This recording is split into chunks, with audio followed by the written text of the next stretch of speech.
Without further ado, I'd like to introduce our presenters, Elena Scheim, Executive Director of Resolve, and Jess Clark, Education and Prevention Manager at Solace Crisis Treatment Center. Thanks, guys. Take it away.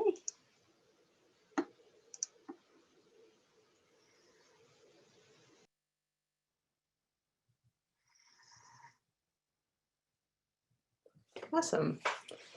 Thank you all for having us over today and for fitting this in. You all are doing such important work right now, always, and especially right now in supporting students. So we're grateful to have this time with you. Today we're talking about, we'll introduce ourselves more in a moment. We're talking about preventing sexual abuse for children. And what I really like about this work is that you may notice through this conversation that the shift of this has changed. For many years, our approach to preventing child sexual abuse was really working exclusively with children and getting them to learn skills to stop abuse and assault from happening. And the shift that we've made has been really appropriate in saying, actually, this is the entire community's responsibility. And in fact, what we know is that when someone targets a child for abuse, they're not actually only working with that child to create a climate in which they can get away with it. They're working with the entire community and grooming the entire community. And so that's what we'll be focusing on, is how can we all create protective factors together to prevent child sexual abuse. Jess, anything you want to add to that? Nope. Okay, great. So my name is Elena Scheim. Again, I am the Executive Director and an instructor with Resolve. You may have known of us before as Impact.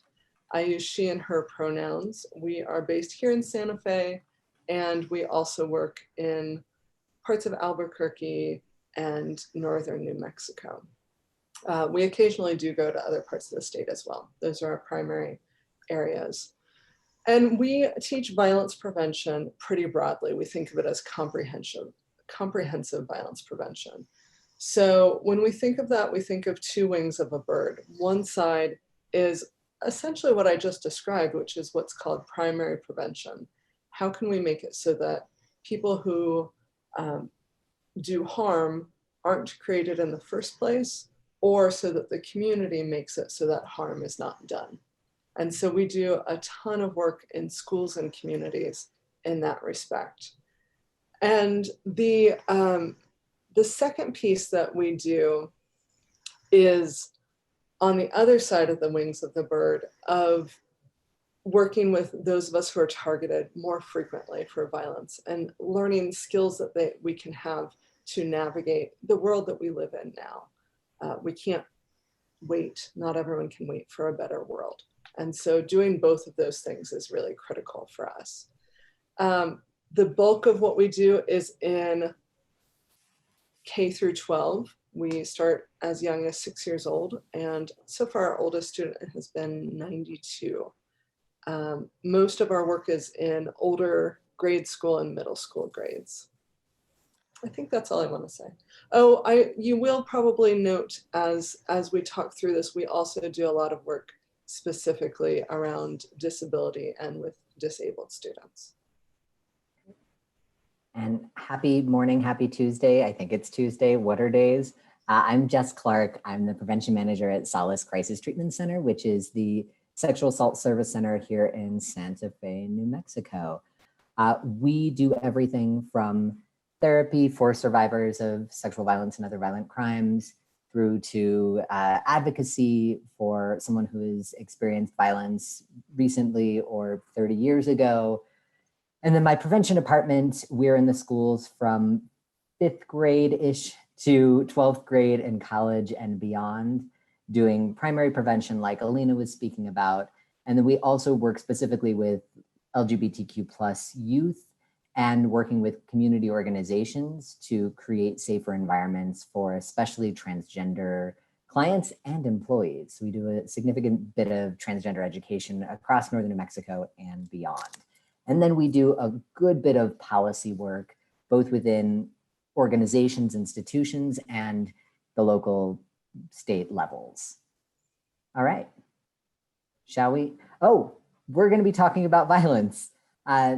This is a session on sexual violence, which is hard enough already. Alina and I do this all the time. We always want to recognize that not everybody engages in these conversations every day, and it's a hard conversation to engage in, especially now that we're in your homes. For many of you who are in your homes, that's really different than having a conversation at work and then being able to leave it there. So the way we talk about violence is really important for making that conversation as productive and as possible and as least harmful as possible. So how we do that is we will not be talking about individual instances of violence. We will not be talking about individual cases. We won't be telling those kinds of stories. And that's because, one, those stories don't actually help us learn. They can, for many of us who've been harmed, put us into a place where we're having a trauma response. And when we're having a trauma response, we're not able to engage in the conversation in a way that will leave us with information and things to do later.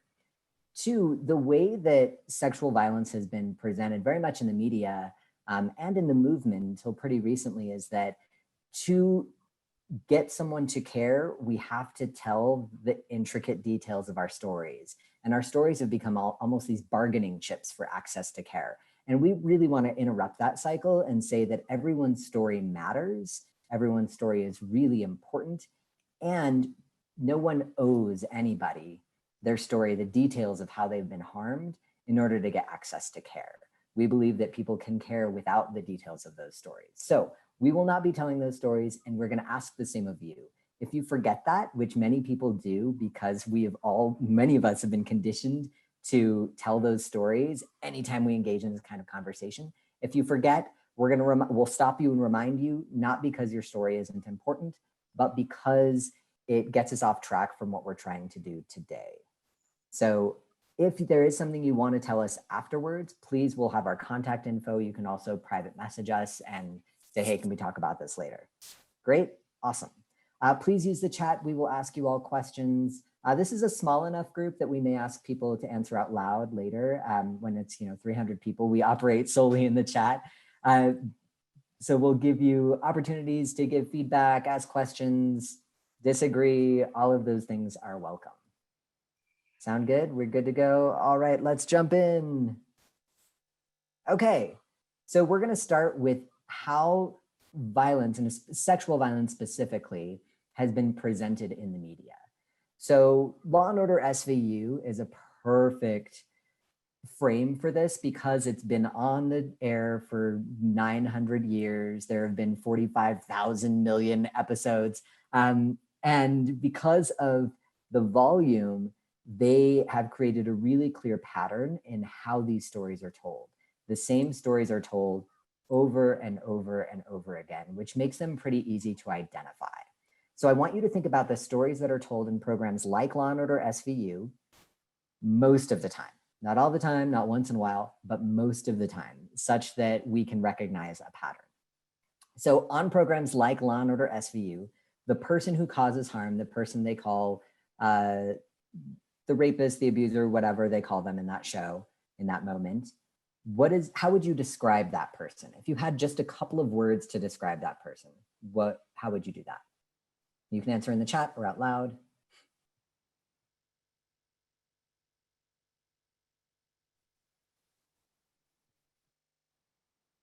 Stalker. Stalker. Thanks, Lena.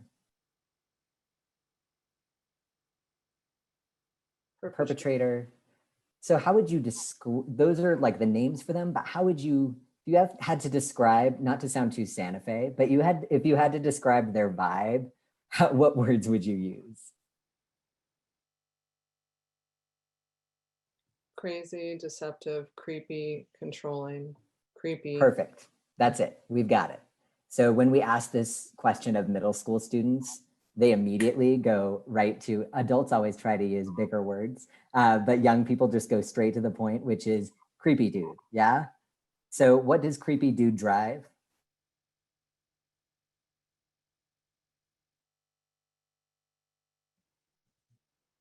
You can answer out loud as well. Yes. So we have Yeah, very clear. creepy dude in the van. Yes. All right.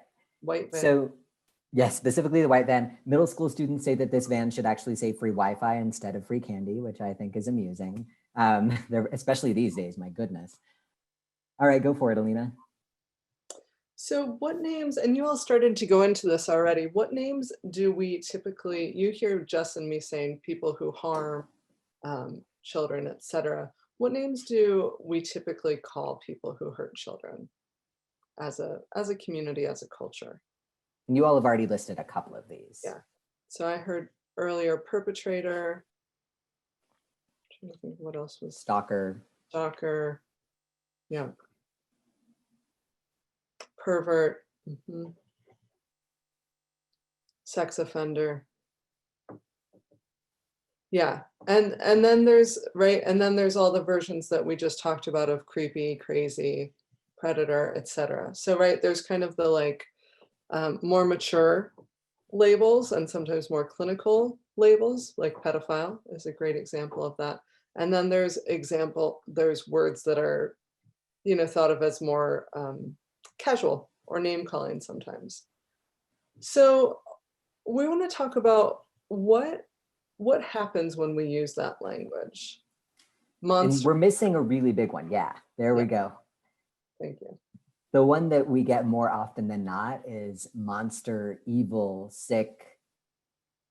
All of those are especially important for how we talk about that person and how the ways we talk about someone who causes harm affects all of us and affects how we respond to violence. So the first thing it does is if we call someone a monster, we assume that that is someone we know or a stranger. Stranger more often than not.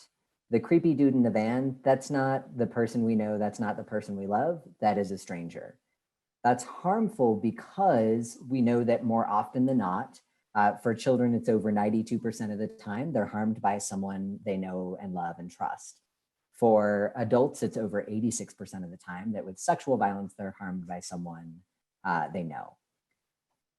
So one, it's setting up an inaccurate representation of how violence is actually committed. The next piece is it prevents us from recognizing harmful behaviors in others. So let's say there's someone who has been found out as they've been serially abusing children.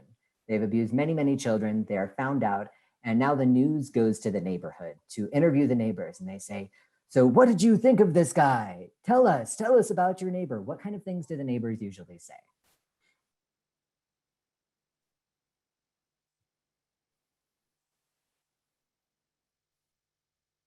You can unmute also. Yeah. The delay in the Zoom for getting answers is always a thing. All right. He was a nice guy. Always quiet, kept to themselves, extra kind. I never would have suspected. How could I have suspected? He was just a nice guy. So that's a problem because we are trained to look for monsters. And we don't see our neighbors, we don't see the people in our lives as monsters. We see them as kind people. And someone can simultaneously do kind things and harm children. And so it's really confusing for us. So it keeps us from recognizing harmful behaviors in others because we are trained to look for monsters. And when we're trained to look for monsters, we miss red flags, we miss harmful behaviors or concerning behaviors that could lead to future acts of violence. The next thing is it keeps us from recognizing harmful behaviors in ourselves as a community, as people. So there's a survey done of college men that was done of college men. And this is about adult violence, but it very much applies. And they asked them a series of questions from things like, these are not the exact questions because those are way too scientifically phrased for me to do them exactly, but questions like, have you ever held someone down in order to have sex with them? Yes. Have you ever gotten someone drunk in order to have sex with them? They said yes. Have you ever had sex with someone who said no or stop? Yes. Have you ever raped someone? And what was the answer? Nope. Why do you think they answered no to that last question, even though we know those other behaviors also fall within the definition of rape or sexual assault? And you can unmute yourself if you'd like. So it would have labeled them. If someone has raped someone, that means that they are then a rapist, which conjures what kind of image in our minds?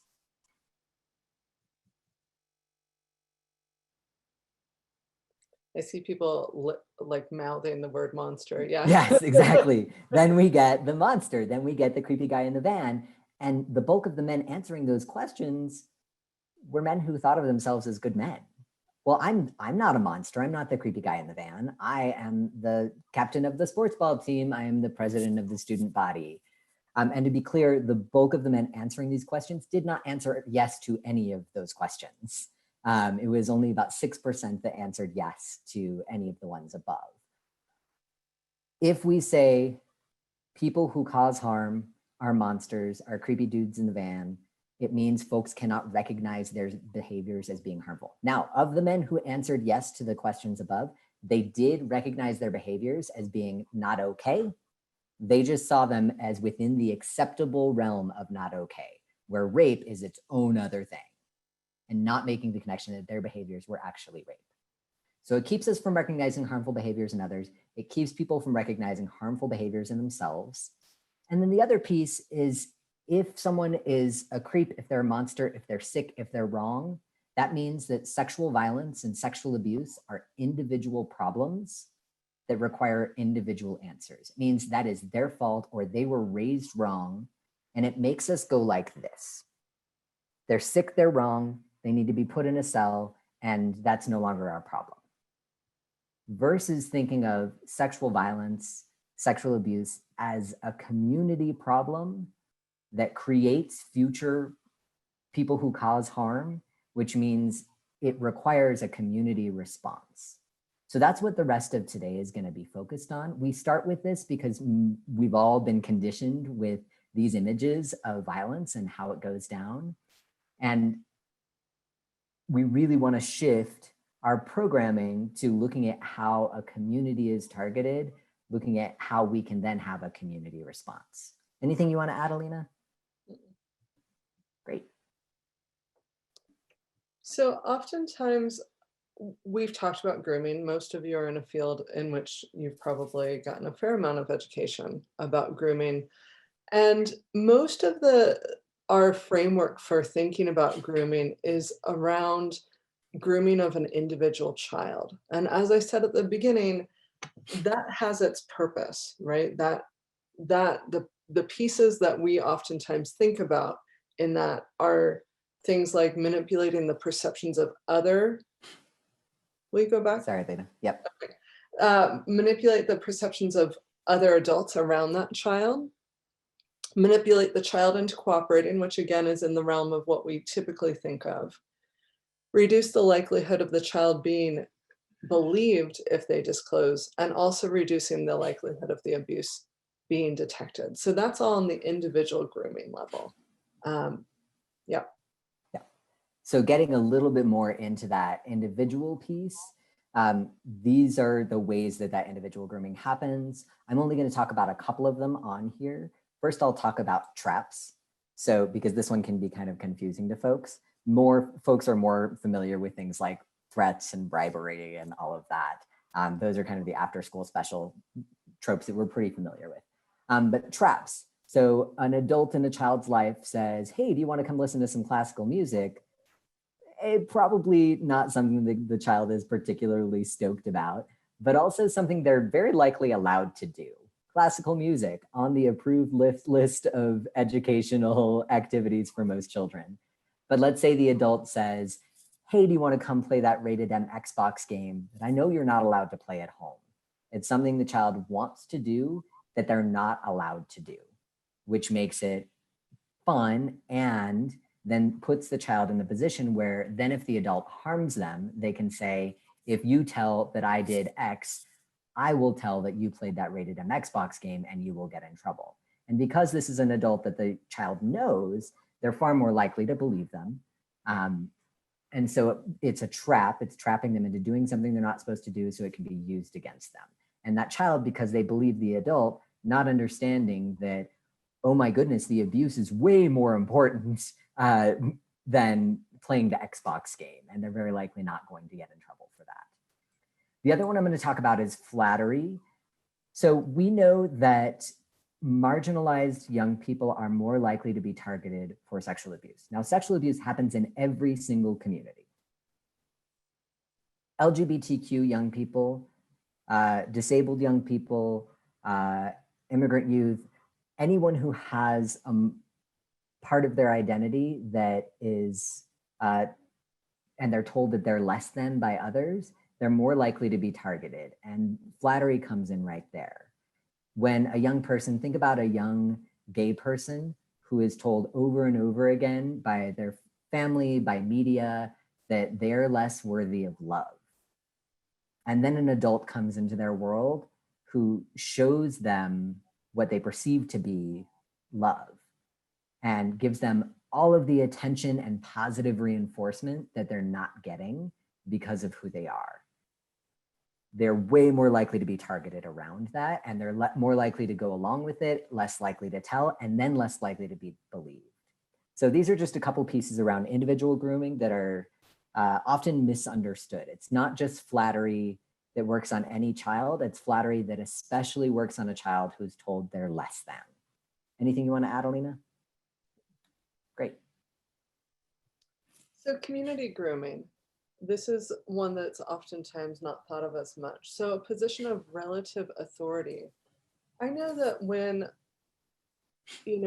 some cases have made the news more recently, it's been shocking that, even a doctor, right, when the gymnastics piece made the news in the last couple of years, even a doctor would do these sorts of things, or even a judge, or even the president would do these sorts of things. Instead of, I think the reframe is really important of actually people seek these positions who wish to do harm, who wish to have power over others so that they can get away with it. It's not an accident. It's not shocking that it actually reaches people.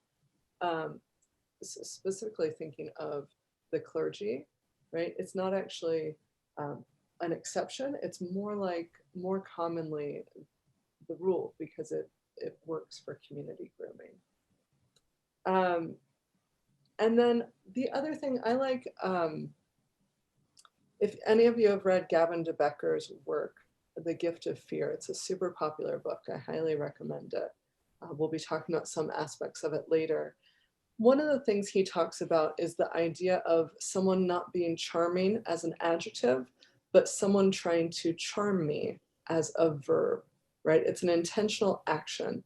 It's not an attribute like being kind is.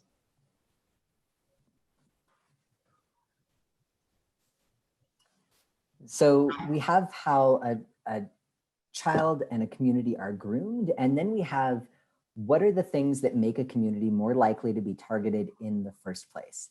I need to find a better way to say this, but what makes a community, for lack of a better way to say it yet, a good or a bad target? And by community, that can mean a school community, a family, a religious community, a pre-K, a sports organization, you name it, any kind of community, a community as a whole. What makes it a good or a bad target? So first, we're going to go through the risk factors. What makes a community more likely to be targeted in the first place, less likely to see the abuse happen, and less likely to believe a child if they do tell? So the first piece is compliance. A community that values compliance over, I'm sorry, is this one? Yes, this one's mine. A community that values compliance over many other things is more likely to be targeted. So think about that with children. If a child is taught that they have to listen to adults no matter what, and someone knows that, so let's say they go into a pre-K, and that pre-K, what they value most is a child following instructions. That means that someone trying to cause harm in that community knows that they can tell children what to do and that child will follow instructions because that's what's valued in that community. Now, a child being able to follow instructions is a developmentally appropriate thing. Absolutely, wonderful, yay. As is a child pushing back against those instructions, right? Both of those things are developmentally appropriate in different ways. We got a report card from our child. Oh, Alina and I have the same child, by the way. You will find that out. We are married, we have the same child. And we got her report card from when she was, I think, 2 at a school she was attending. And one of the things they said about her was that she was really compliant.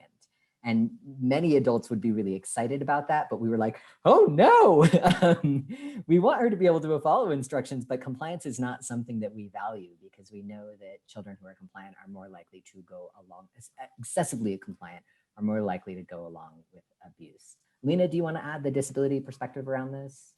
Yeah, so one of the things, I think is important to remember is that compliance is helpful for us as adults. It's not just, it's not just teaching someone to follow directions so much as it is helpful when there's a class of 20 some people. It's helpful if you're parenting 3 kids and you're working all the time, right? All of those things are true. And so this becomes even more valued with disabled students and disabled children is that piece of compliance, so much so that, right, people get written up for not being compliant, that, right, rather than necessarily being disruptive, but so much as like they weren't doing what I said for them to do. And that, more than anything, is actually a huge risk factor for students with disabilities. Especially when young people are taught that the way they get what they need in the world is by doing exactly what adults tell them to do. Yeah. Go for it, Alina. Revering authority. So this fits in with compliance a lot, right? There's that messaging of you have to respect your elders, do what they say, they know better than you, all of those pieces. And that can be messaged to the young person as well as message to others of when someone does something, questioning ourselves or questioning each other instead of questioning the behavior of that person, right? The assumption is that we did something wrong or we misunderstood versus they did something that they need to be asked about.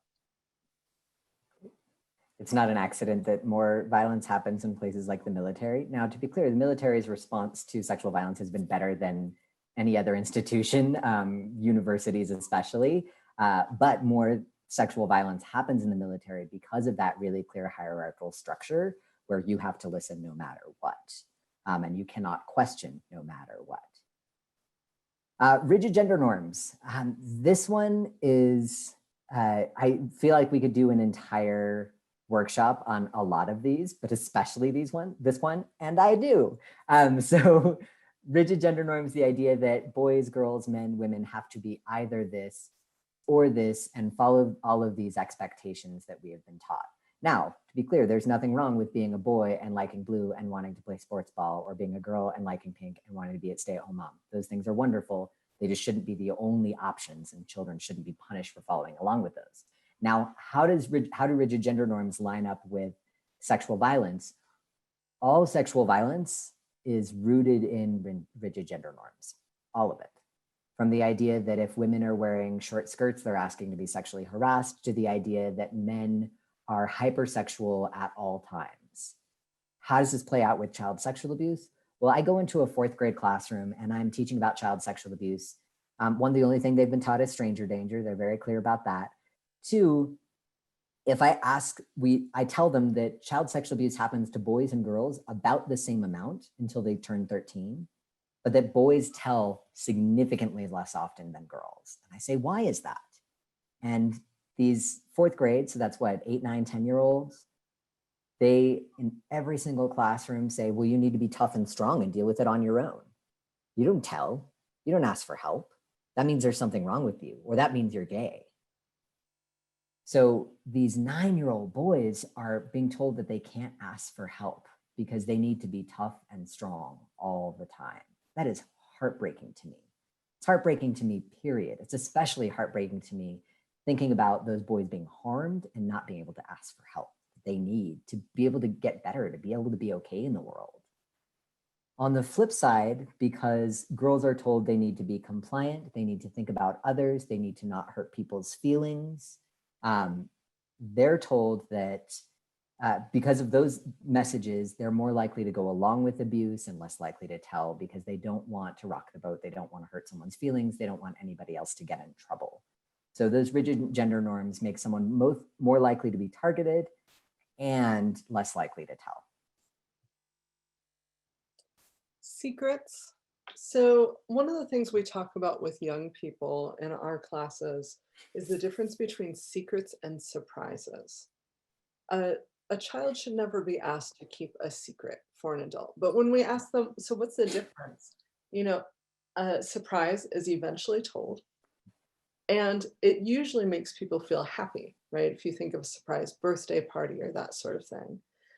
And, you know, we as adults, it's funny becoming a parent, even after teaching this stuff for so many years, I'll find it coming out of my mouth because I'm trying to convey that something is exciting. And I'm like, shit, no, it's not a secret. There's nothing secretive about this. You don't need to keep this a secret.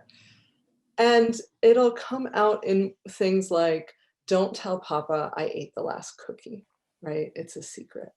Or giving a lollipop, right, to one child and saying, oh, I ran out, don't tell the other children in the class that I gave you a lollipop.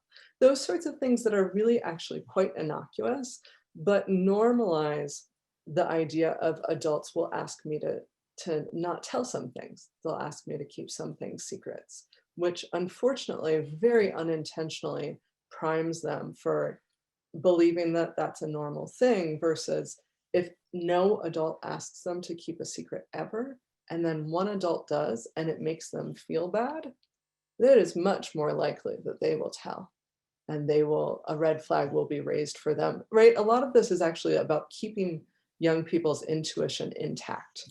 And so that's a really powerful way we can help their intuition stay intact. So a community that values secrecy is more likely to be targeted, period. When we work with Los Alamos, we love working. Los Alamos has been doing some really amazing things over the last few years around sexual violence. But the first time we went in, we said, so communities that value secrecy, more likely to be targeted, and just kind of looked around awkwardly, and there were awkward giggles because an entire town that values secrecy. And because of that, actually a significant amount of sexual violence happens in Los Alamos. If their entire world is built around secrets, that's something that gets passed down in subtle and overt ways to children. And so that normalizing of secret keeping that Alina was talking about becomes just the default setting for children, which means they're more likely to be targeted. And that community as a whole is more likely to be targeted. So sexuality is taboo. We don't talk about names for body parts. We do not talk about sexuality at all. This especially has a significant, this is an especially significant frame for disabled young people who are denied any level of sexual health education, any kind of sex ed, which makes them more likely to be targeted, not less. If we name all of our body parts, head, shoulders, knees, and toes, but do not give proper names to children's genitals, to the rest of their bodies, we're telling them that those parts of their bodies are shameful, one, and two, that they're secretive. We don't talk about that. We're even encouraging communities to move away from language like private parts.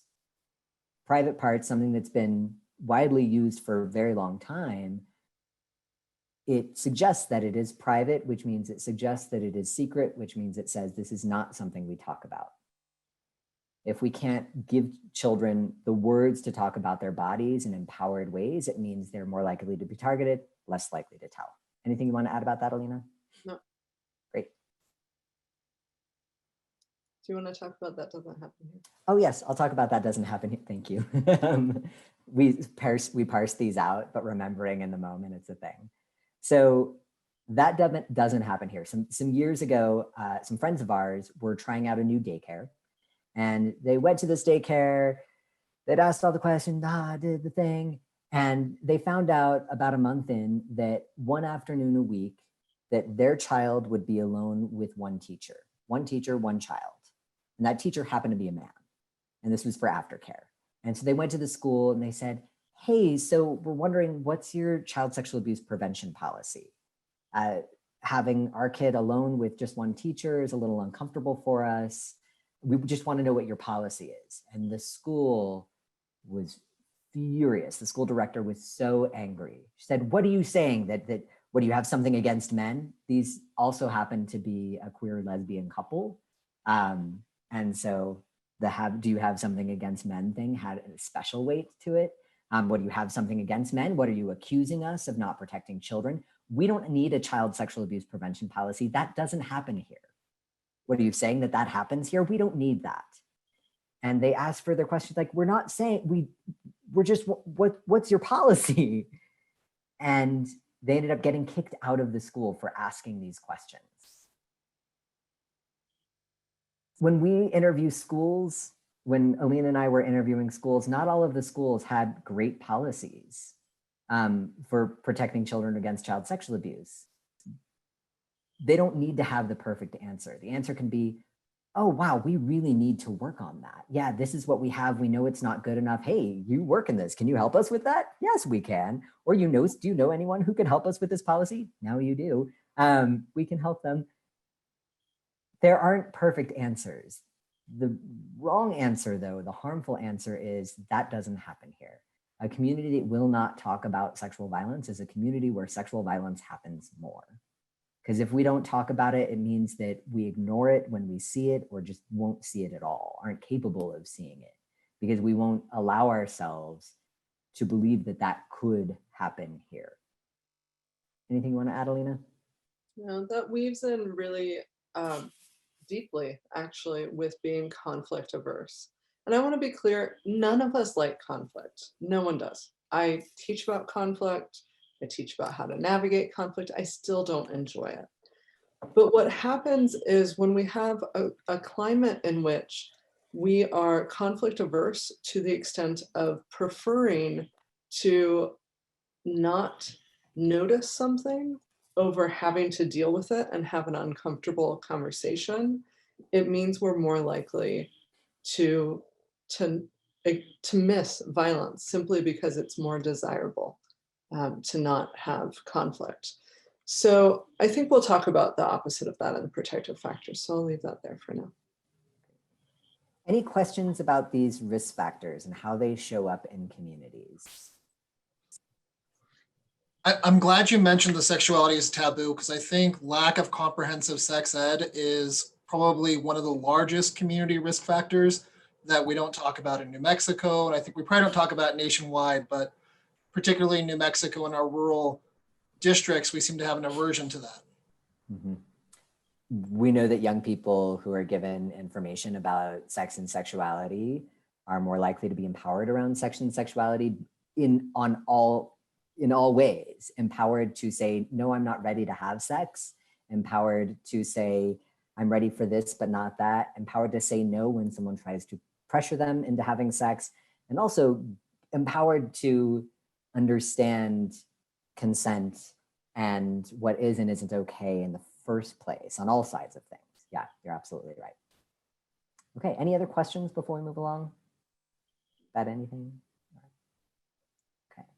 So now we have the flip side, which is, yay, it's much nicer to talk about what can we do than these things are bad. So most of these are just the flip side of the risk factors. So we won't go into them as deeply, but we will a bit. So children are given curated choices. I like the word curated because when we introduce the idea of children should have so many choices, adults, many of our reactions are, but what, you want us to just let children run the world? They just get to do everything? We're gonna have spoiled children who don't know how to, no. We're giving children curated choices, which means that you can have this or this. I am okay with either option. I've already decided that these are both things I'm okay with, but you as a child get to be empowered and feel like you have agency in choosing from this or this. This starts really early, really, really, really early. A child can pick their clothing. Do you want this shirt or this shirt? They are both weather appropriate shirts. Do you want, Alina was so great at figuring out how to get our kid to take medicine because she didn't want to take medicine, but does she get to choose not to take her medicine? Nope, she needs her medicine. She has a fever. She needs to take some Motrin or Tylenol or whatever. And we said, okay, how do we create a choice in this? She said, okay, do you want to take your medicine sitting up or lying down?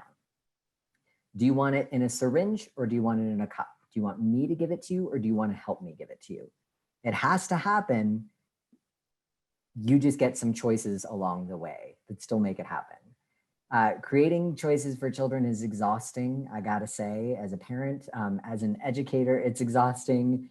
I need you to hold my hand. You must hold my hand. My job is to keep you safe and healthy. You can hold my left hand or my right hand. Do you want to hold 2 fingers or my whole hand? Do you want to hold this parent's hand or this parent's hand or both of us? If you hold both of us, you get a swing. It's very exciting. Creating choices is exhausting and it helps young people, children, as they grow, develop agency and know that they have a role to play in their own lives. They have a significant role to play in their own lives. And that goes right along with those risk factors around absolute authority, revering absolute authority and being compliant. This is very much the opposite of that. So that if an adult comes into the world and says, hey, you don't have a choice, they're so not used to that they resist it really strongly and very quickly go and tell someone, well, they said I didn't get a choice and I do get choices. How this presents in a community is, let's say in a school classroom, it is, hey, we all have to do, these are our goals for the day and having different ways that they can choose in how to accomplish those goals. Here are 2 different worksheets. You want this one or this one. For those of you who are nurses, do you want this Band-Aid or this Band-Aid? I know you do much more than Band-Aids. In giving kids shots, it's do you want to do it sitting up or this arm or this arm? That little choice goes a long way. And these are things that I know you're already really trained and skilled in. This is especially true with bodies. So body autonomy, there's so much of it Jess has already talked about. One of the most important ways that we do this is by letting young people decide who touches their body and how.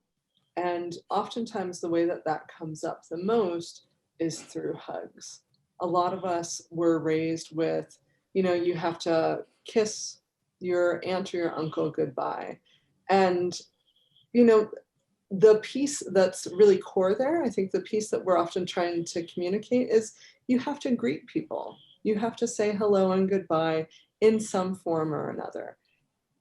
If we actually asked families, I doubt most families would say the kiss or the hug is the most important thing. The most important thing is demonstrating that we belong to each other.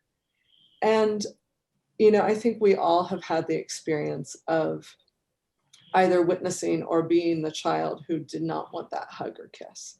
I know for me, when I was growing up, I literally ran all around my grandparents' house trying to avoid my aunt who wanted to pinch my cheeks in this case. And I was just too old for that. And the thing is every adult present saw me and laughed. They thought it was so sweet and so funny that I was hiding from my aunt.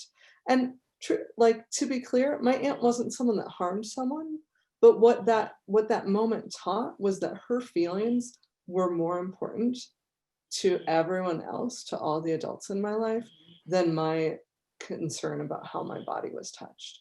And that's where it comes down to. So a lot of times, these situations can be addressed simply by asking, do you want to give a hug, a kiss, or a wave when you say goodbye? You have to say goodbye, but which one do you want to do? a lot of us, just to say, a lot of us will say things like, do you want a hug, with our arms outstretched? We do this to each other as adults too. It is not super easy to say no at this point when somebody's arms are up. So asking ahead of time which way, we do this actually in our kids' classes too, of I hate high fives. I loathe them. I don't know why. I had too many people like trick me with them when I was young. So even doing this with congratulations of, hey, I'd like to congratulate you for a job well done. Do you want a high five, a hug, or nice words? I have been completely shocked by the number of elementary school kids who are like, tell me something I did that was good over a high five. Like, and it's actually a neat way to start teaching love languages and understanding the ways people want to be appreciated too.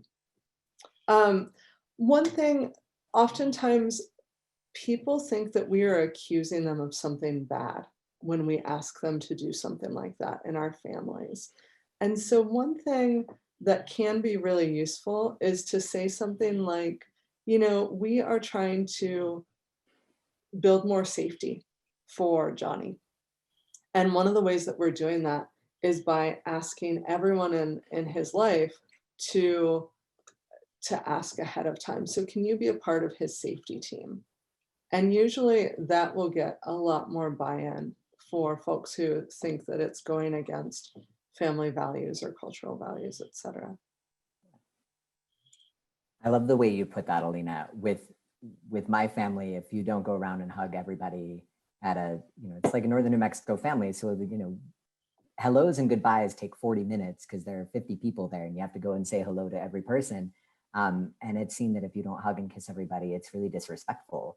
And it feels like a rejection of the family. And so the way that Alina has phrased that is, will you be a part of this? Helps it feel like bringing folks closer instead of pushing them away, which I really like. And oftentimes, especially if it's a cultural value, that rejection of that family norm feels like a rejection of culture. I think it's important to talk about that and note the nuance of it, and know that still at the end of the day, my kid's safety is the most important thing. And how do we do that together? Expansive gender roles, the opposite of rigid gender norms. A community that says children get to be who they are, and clothes are not for boys or girls, they are clothes. Toys are not for boys or girls, they are toys. All of those moments lead to better outcomes for all children, especially transgender young people, all LGBTQ, but transgender children are targeted for sexual violence actually all transgender people, not just children, are targeted for sexual violence at higher rates than almost anybody else. So it is 1 in 2 transgender people who will experience some form of violence in our lifetimes, 1 in 2, which is a lot. For transgender women, that goes up to like 65%. That is not because we are transgender, that's because sexual violence is rooted in rigid gender norms, and trans people push against those rigid gender norms in ways that make people uncomfortable and leave us really uncomfortable, scared, and leave us open for being targeted. So when a community says, hey, this is a place where all people are valued and all gender expressions and identities are valued, and children are presented with choices that are equally weighed, that not only are those trans young people less likely to be targeted in the first place, but all of those young people are less likely to be targeted, or if they are targeted, they're more likely to tell someone, which means the abuse stops sooner. The presenting choices in equal ways is a hard thing to do. Alina jokes with me when I give our kid pizza, like, how is that pizza? Is it amazing? And then I give her broccoli. I'm like, how's the broccoli? She's like, you really clearly just told her which one you value more. Pizza over broccoli every time. And so, yes, are we giving children choices, but are those choices weighed evenly? Or are we unconsciously telling them which one we actually want them to do? Anything you want to add? No. So healthy sexuality education, we already talked a lot about that. One of the things that I would say is noticing that it's important for us to give sexuality education at each age where it's appropriate, right? And so for our young child, right, that shows up in terms of knowing body parts and that sort of thing. As they get older, understanding the ways that their body functions and what that function is for, understanding about relationships, going back to sexuality education specifically for people with disabilities. One of the phrases that I really like is a lot of times people talk about developmental age, which is getting to be actually an old-fashioned way of outdated way of looking at it, but thinking of only education for biological age. We recently were with a group of parents and one person said, you know, what are they learning? This is middle school students. What are the students with disabilities learning? Because my son still really likes Mickey Mouse. And the response was, oh, don't worry, we won't teach him about anything other than I can't remember, but it was a very minimal slice. And unfortunately, what happens is if somebody doesn't understand why they're having the feelings that they're having and what those feelings are actually for, and how they can be expressed with a partner, etc., or by themselves, what that means is that other people who do give them an outlet will or try to prey on the responses that they have, are more likely to, I want to rephrase that. So the piece that is that goes back to that protective factor of how can a young person already understand their own sexuality and what that's for, so that they learn about it in a proactive way. That could happen here. Talking about sexual violence is prevent sexual violence, period.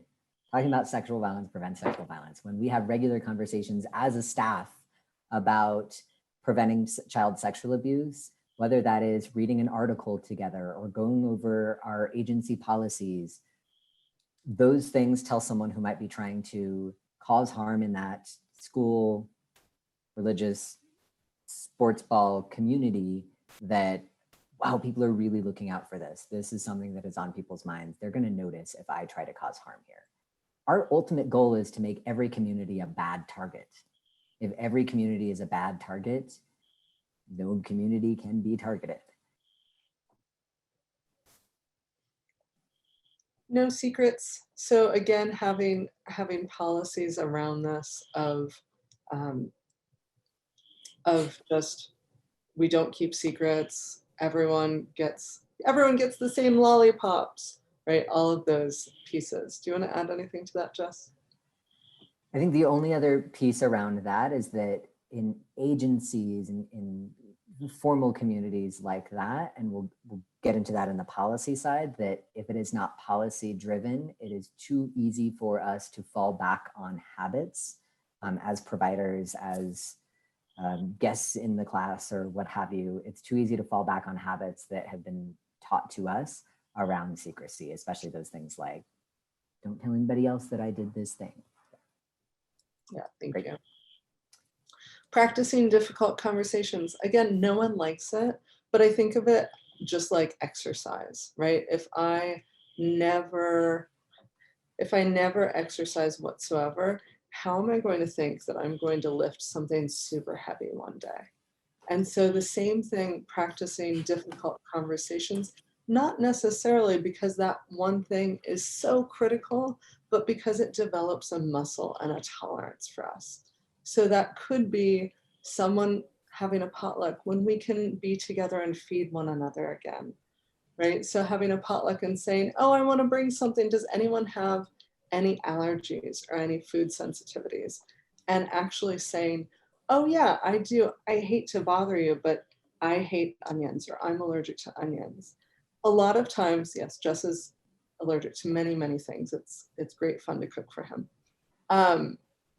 but so a lot of times our response is, oh, I don't want to bother them and inconvenience them or cause this moment.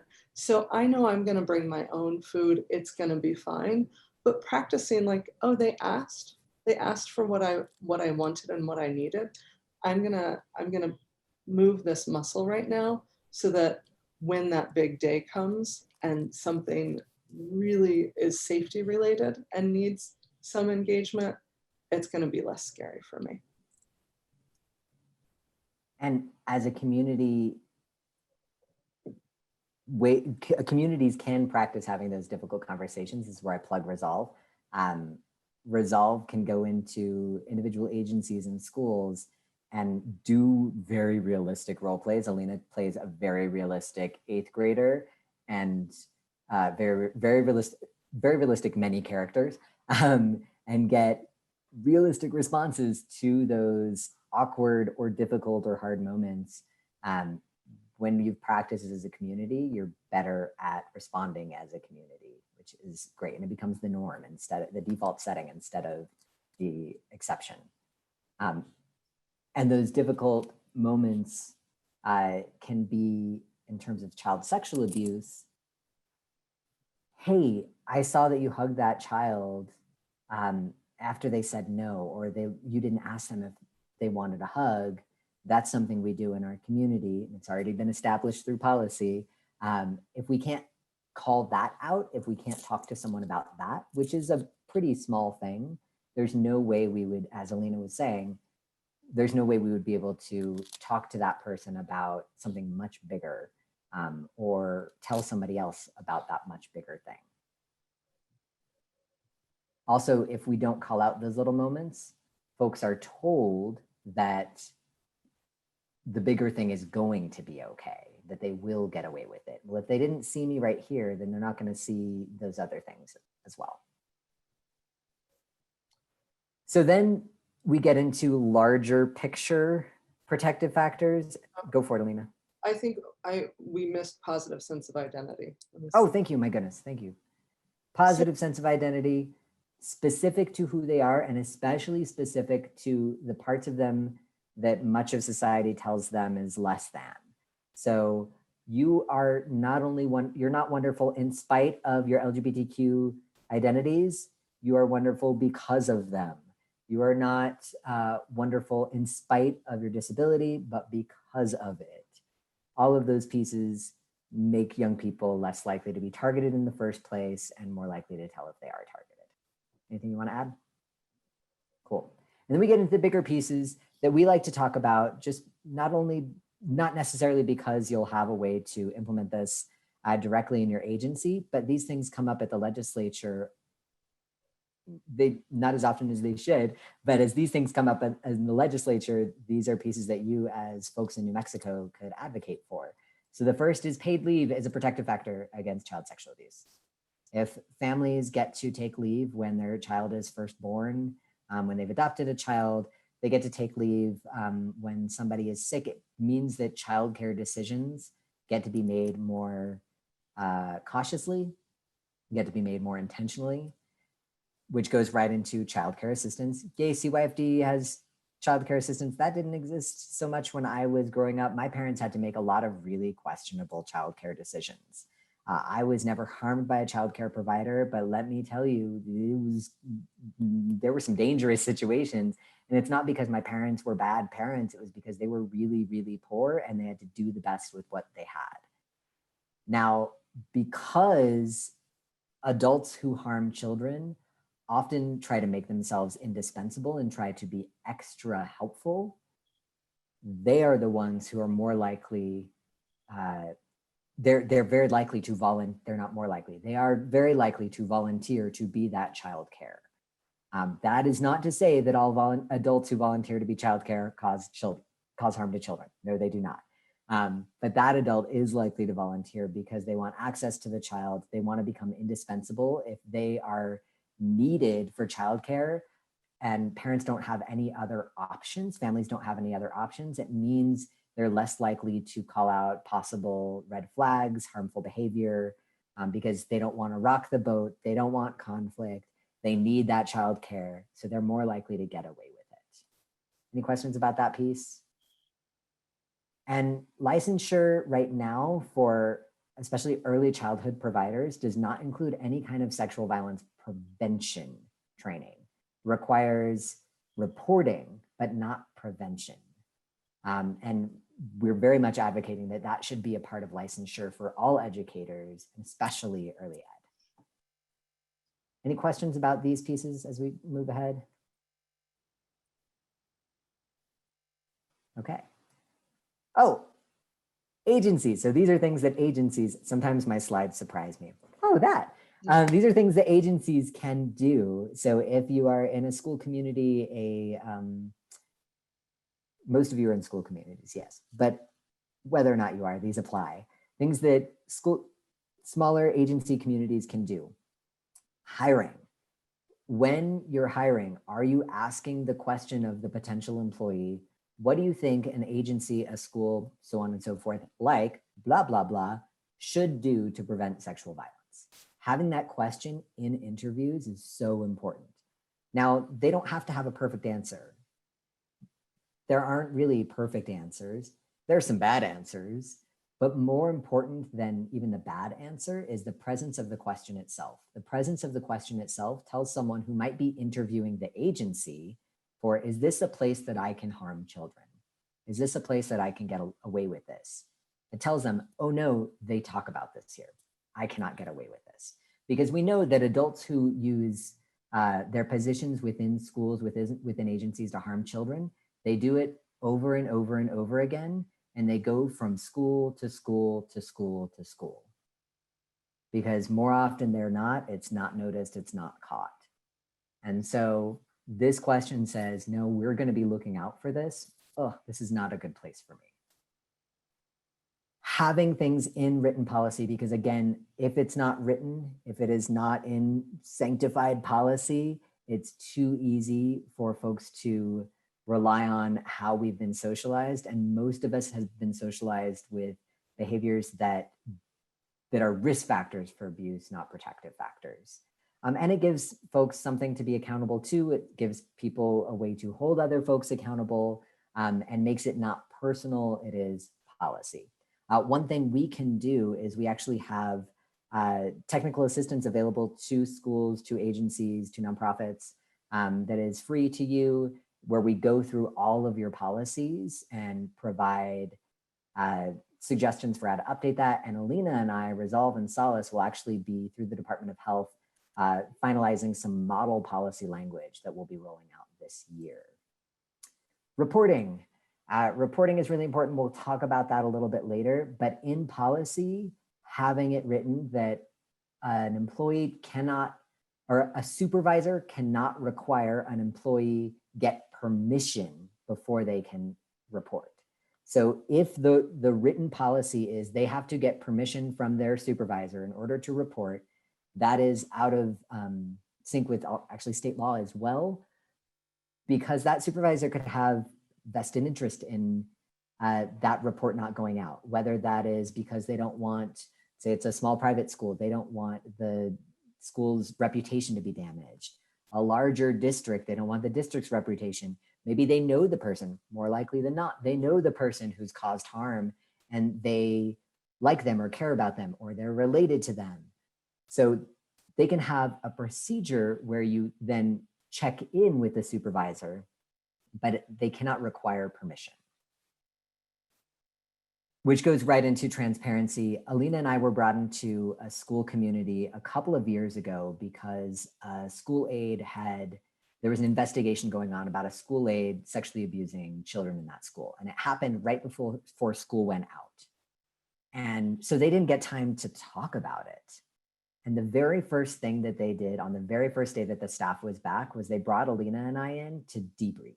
Now, we didn't talk about the individual case because we couldn't, it was an ongoing investigation, what have you, but we got to talk about the presence of child sexual abuse in a school and what that does to a school community. And it was incredibly helpful for the staff, and it provided this feeling of transparency that let them move forward in a really positive way. I've never seen a school do that before, and I thought it was brilliant. looking at the physical space, are there windows, are doors left open, things like that. These are all pieces that we can go through with detailed technical assistance. Are we providing training about preventing child sexual abuse, not just reporting? I know CYFD does reporting training. That's awesome. And it's not the same as how do we prevent child sexual abuse? And are we looking at in policy volunteers? Things like if a volunteer parent or family member is on a field trip with a kindergartner and the kindergartner has an accident, is that volunteer allowed to help children, not their own, with bathroom and clothing changes? Okay. I bet a lot of volunteers don't know what is and isn't okay in that respect, and having it written in policy makes that really clear. Cool. Questions, comments about any of these agency-wide pieces? All right. Just have to click over. So I want to talk about intuition because we're talking about thinking of both the external factors to pay attention to, but I think it's really important that we're talking about the internal factors as well. So what are some of the barriers to listening to your intuition? If you get a little message in your mind saying, oh, something's not right, what makes you second guess yourself? What makes you not listen or not say something about it? Or what do you notice coming up for other people, your students or your colleagues?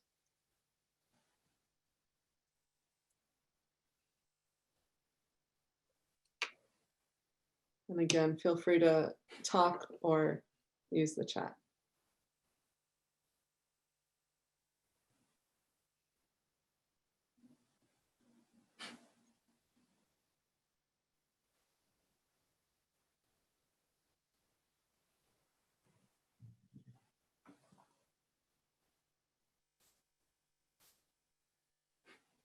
What if I'm wrong?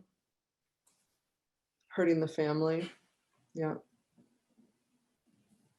Yeah, second guessing ourselves is oftentimes the biggest barrier to intuition. Some of the barriers we also already talked about is all that monster myth messaging, right? Of, oh, they're so nice, they're kind, they couldn't possibly. Any other things that you think of? You think of reasons why you don't listen?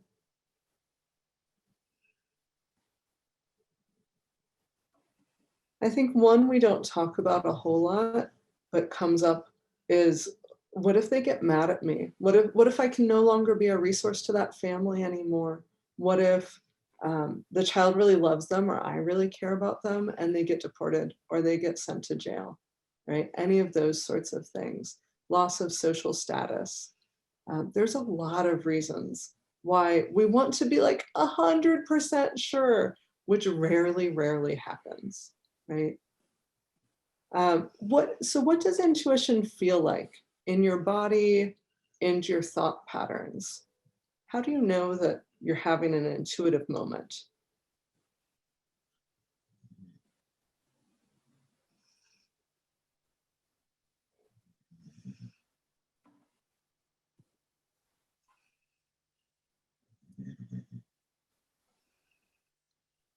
And let's say, especially if you're interacting with a family in front of you, like, and you suddenly are like, oh, what creates that feeling for you? Yeah, gut feeling. It's hard to describe. And some of it can be recognizing the signs, right? Some of it can be that external stuff, which is the bulk of what we've been talking about today. Yeah, everyone's got the gut feeling, butterflies. We describe it a million different ways, but usually it relates to our bellies. Something feels off, feeling uneasy. Mm-hmm. My heart always starts racing. Mm-hmm. Heart starts racing. A lot of times, one of the signs that I think is really interesting is unusual thought patterns of the like, oh, well, if they did this, then like starting to plot or starting to plan of escape routes or social escape routes, or starting to even think through who else the child could stay with, if they couldn't stay with their family. Any of those things, usually for me, I think are a good, like, why am I thinking through that? I don't think through that in every interaction I have. So this is out of the norm. Yeah, I like that. It just feels true, right? Sometimes, I love my dream life. And sometimes I have these like elaborate dreams. And at times when my intuition has really needed to speak to me and maybe I wasn't paying attention, I literally have had dreams where it just went black and there was like a voiceover that was like, you need to leave or something like that. And sometimes our intuition communicates that way. Other responses can simply be what Jess was describing, adrenaline responses, heart racing, fingers shaking, metallic taste in your mouth, any of those sorts of things. And one thing that I think is really interesting is one of the signs of intuition is actually doubting ourselves.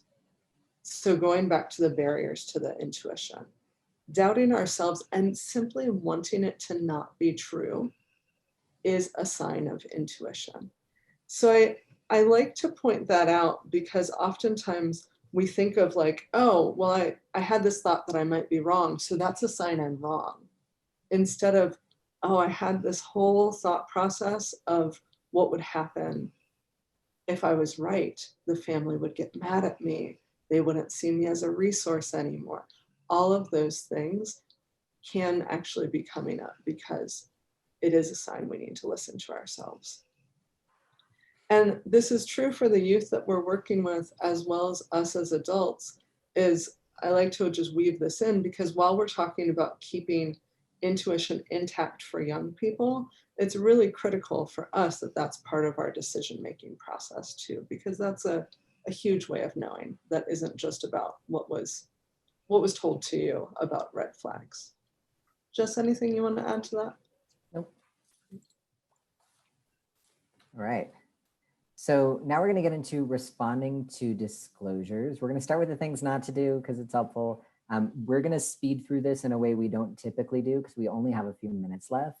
But if you have more questions, we're available for answers and other questions later. So the first thing is we don't investigate. I'm sure many of you have received disclosures because you work with young people. They have told you, hey, this hard thing happened to me. Because of how sexual violence is presented in media, we've been told that then the thing to do is ask a whole lot of follow-up questions, which is not helpful in a couple of ways. One, it doesn't help the young person. When you come home and you've had a really bad day and you're telling your person at home about your bad day and they start asking you a whole bunch of follow-up questions. Well, what about this? And did you do that? And da-da-da-da-da-da-da. How does that feel? Feels like, well, why are you saying that this is my fault? What are you saying, that I did something to make this happen? There's a specific way to ask questions to young people about what has happened to them when talking about violence. And we have a process for that. In New Mexico and around the country, we have what's called forensic interviewing, which is any young person who has been harmed ideally will, as a part of that investigation, go through what's called a forensic interview, which is everyday people who are trained for hundreds and hundreds and hundreds of hours in how to talk to kids, how to talk to children, how to get their stories in ways that don't further harm them, that keep the story intact. Because again, also, if we ask that young person a whole bunch of follow-up questions, even if they feel okay about it in the moment, what happens when we tell our stories over and over and over again? They change, not because we're lying, but because that's how our funky human brains work. Some years ago, I got bit by a donkey. What was once a 10-second story is now a 10-minute saga that I act out, not because I'm lying, but because that's how our human brains work. And with children, that's especially true, and especially when that story involves trauma. So it's asked, it's recorded so that they don't have to tell their story and be in their trauma over and over and over again. And a few other parts about it that I'll talk about. But the holding up the bear, show me where, that I know I grew up seeing on TV all the time is really harmful to the child and to the investigation. We don't make promises. They will never be able to hurt you again. You will never have to see them. Our system is wildly flawed. This is no surprise to any of you. This is no surprise to the system. The system knows this. Wildly flawed. We cannot make those promises. And if we do and can't follow through with them, we could harm the child and our relationship with them. We don't blame the child, which I know sounds like, of course we don't. But these things, because of how most of us have been socialized, especially as children get older, especially when we're in the teen years, with, well, why did you go with them? Why did you go to that party? Why were you drinking? Those things, those messages have been socialized into so many of us, but make them feel like they were at fault when we know that they were not. We don't make it about us. We don't talk about our feelings. It can be really, really hard to receive disclosures. We can have incredibly strong emotional reactions to those that are appropriate emotional reactions. But when we put that on the child, it harms them and it keeps them from talking. A kid in my life tells me they've been harmed and I respond with a really strong emotional reaction. They care about me. And so they go, oh no, my words are hurting this adult that I care about, and they stop talking. So our forensic interviewers are actually trained to not respond with any kind of emotion to anything the child says.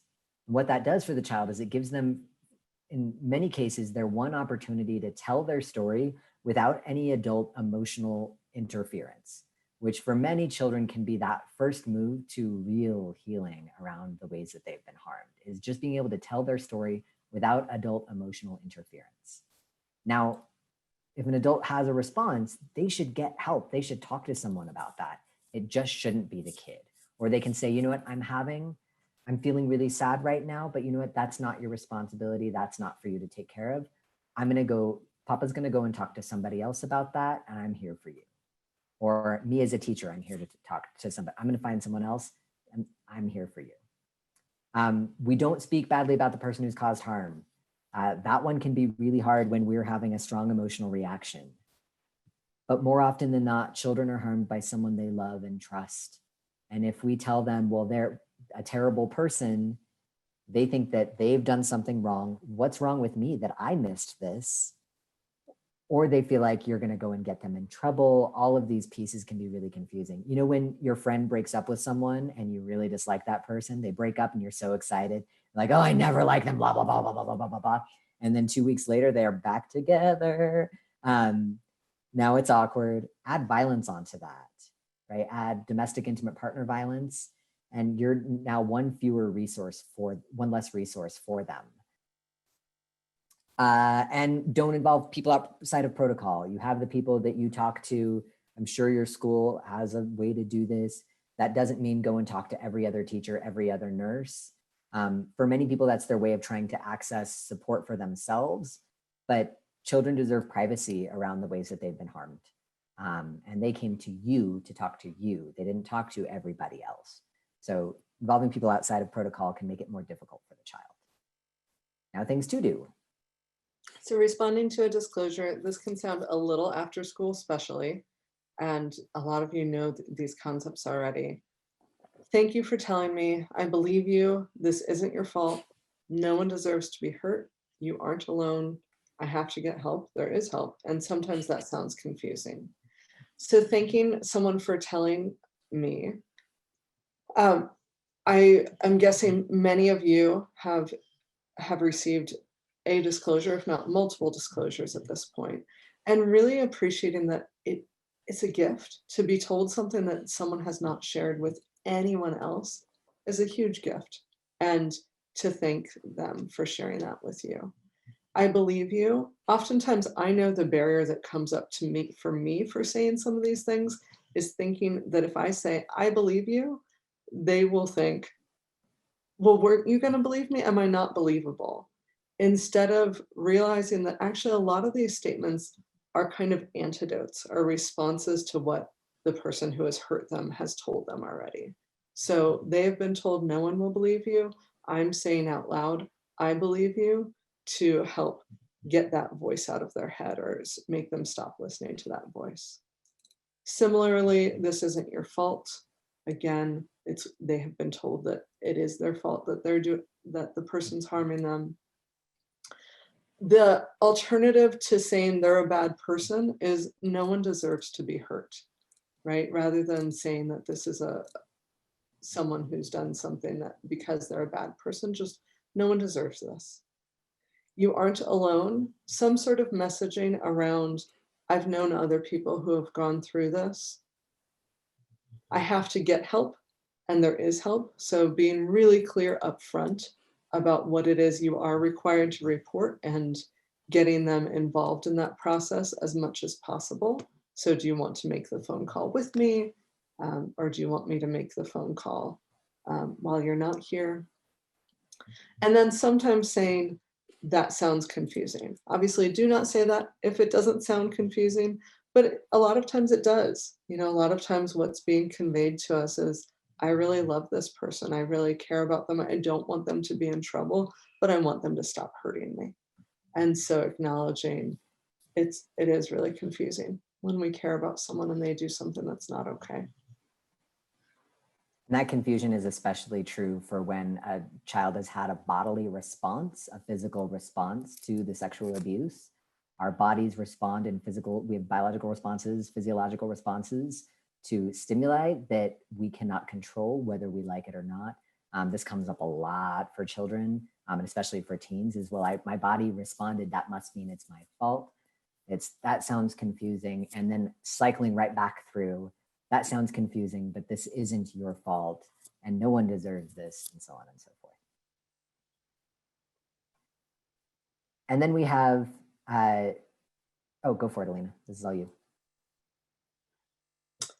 Debrief with appropriate staff. So this isn't something that you should hold by yourself. It's a lot to go home at the end of the day. So finding whoever it is that you are able to debrief with and having that chance to talk.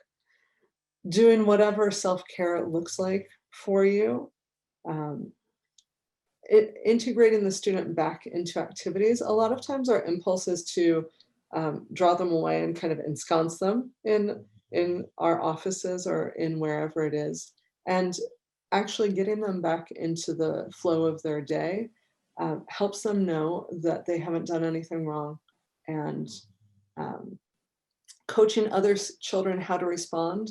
Many times children disclose while other students are around, or they disclose a piece of it while other students are around. So before the child comes back into the classroom, it can be a great thing just to have a conversation with the class of, you know, so-and-so told us something really special and gave us a gift and sharing that with us. What do we do when someone gives us a gift, right? We treasure it, we value it, we don't make jokes about it, etc.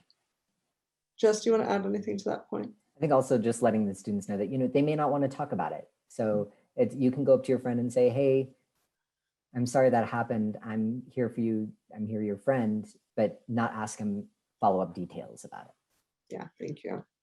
And then finally, making sure that we report that all of that process can still be there and still making that call. And as you all know, you don't have to have all the details to make the call. Oftentimes people have a very small amount of information, but it may add to more information that CYFD already has that tips the scales into them doing an investigation and checking things out more.